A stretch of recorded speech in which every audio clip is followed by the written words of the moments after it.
I learned perfect English by getting lost in NYC. My phone was dead. No map. I was completely, hopelessly lost in the middle of New York City on my very first day. The only thing that could get me back to my hotel was my broken English. This is how a total disaster turned into the single best English lesson I've ever had. So, my name is Liam. I came to New York City with one big dream: to finally get good at English. I mean, I'd studied for years, but you know how it is. Nothing beats real-life practice. I just didn't realize my first day would become this wild adventure that taught me more than any textbook ever could. I landed at JFK, and my heart was just pounding with excitement. The second I stepped outside, the city hit me like a wave. Taxis were honking everywhere, people were rushing past, and you could smell the hot dogs from a block away. I remember thinking, this is it. My journey starts right now. First things first, I needed cash. I found an ATM, but as I stood there, my hands started to shake a little. The whole screen was in English, of course, and this wave of panic just washed over me.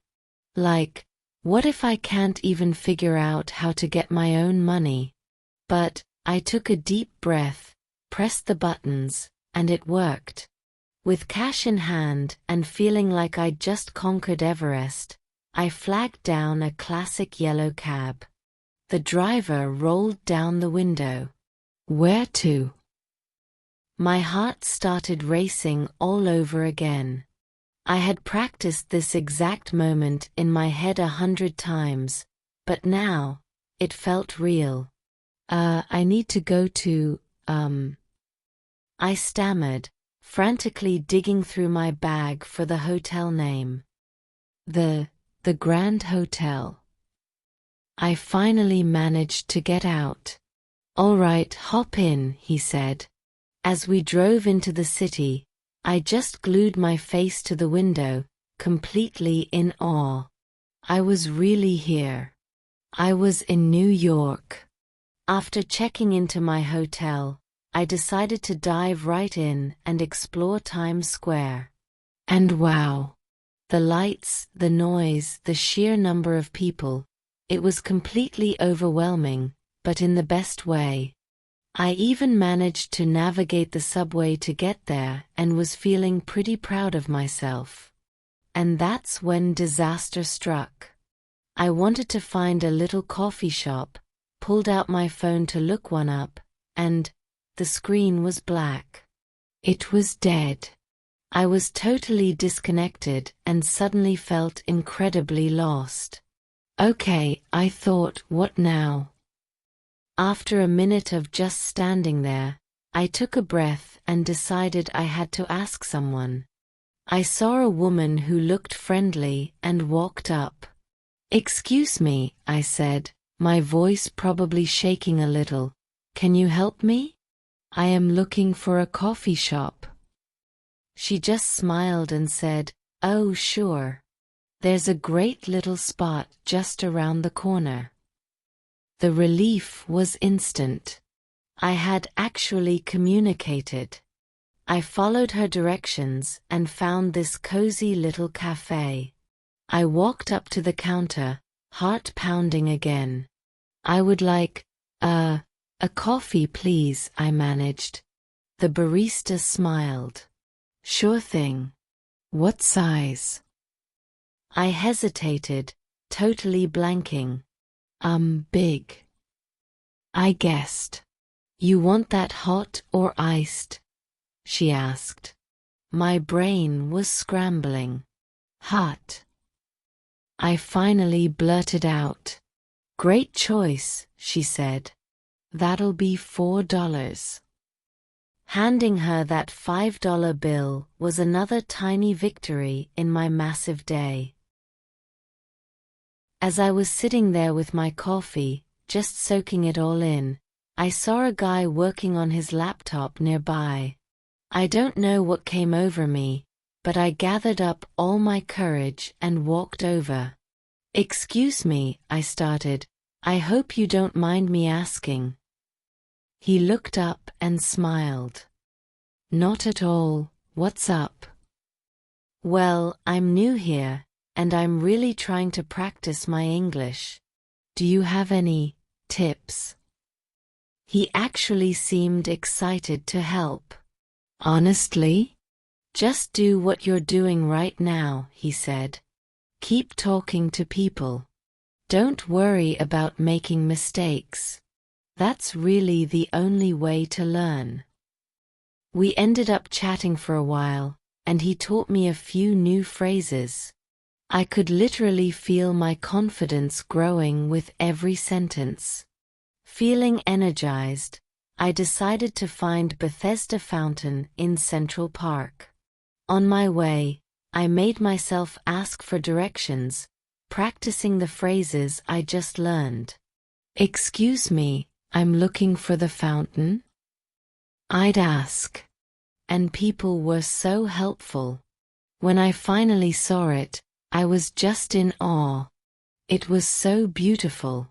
In that moment, I realized I wasn't just a tourist anymore. I was actually living in the city.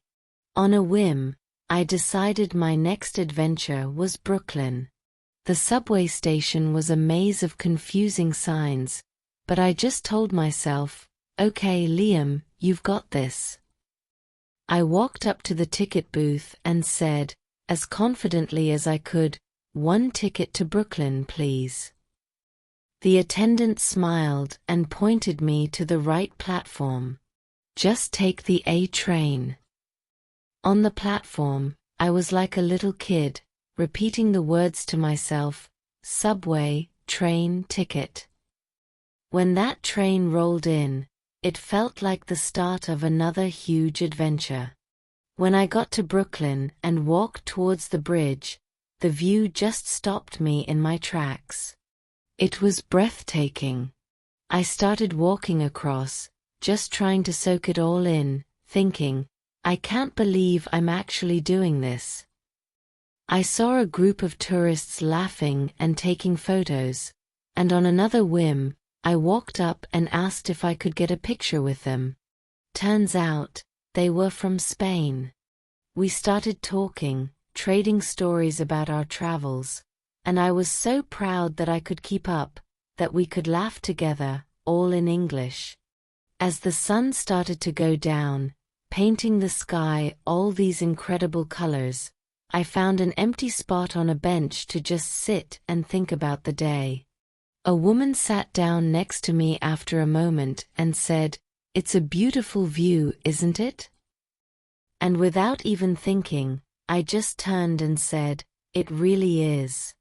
I think I'm falling in love with this city." We started chatting, and it was easy.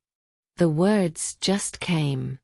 It hit me right then, I wasn't scared anymore. I wasn't translating in my head. I was just talking. I was communicating. Finally, it was time to head back to the hotel. I took the subway again, but this time, I felt like a pro. I even helped another tourist who looked lost figure out which train to take. When I walked back into my hotel room, I just felt this incredible sense of accomplishment.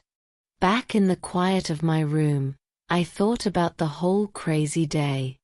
I hadn't just learned a few new words. I had faced down my fears, I had connected with strangers, and I had found a confidence in myself that I never knew I had.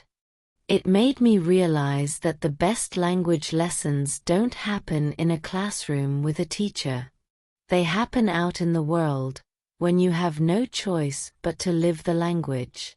Getting completely lost in New York City was, without a doubt, the best thing that ever happened to my English. So, what about you? What's the most memorable or crazy experience you've had while learning a language? I'd love to read your story in the comments below. And hey, if you want more stories like this to help you on your own language journey, make sure to subscribe. Thanks for coming along on this adventure with me. Until next time, keep practicing, and don't be afraid to get a little lost.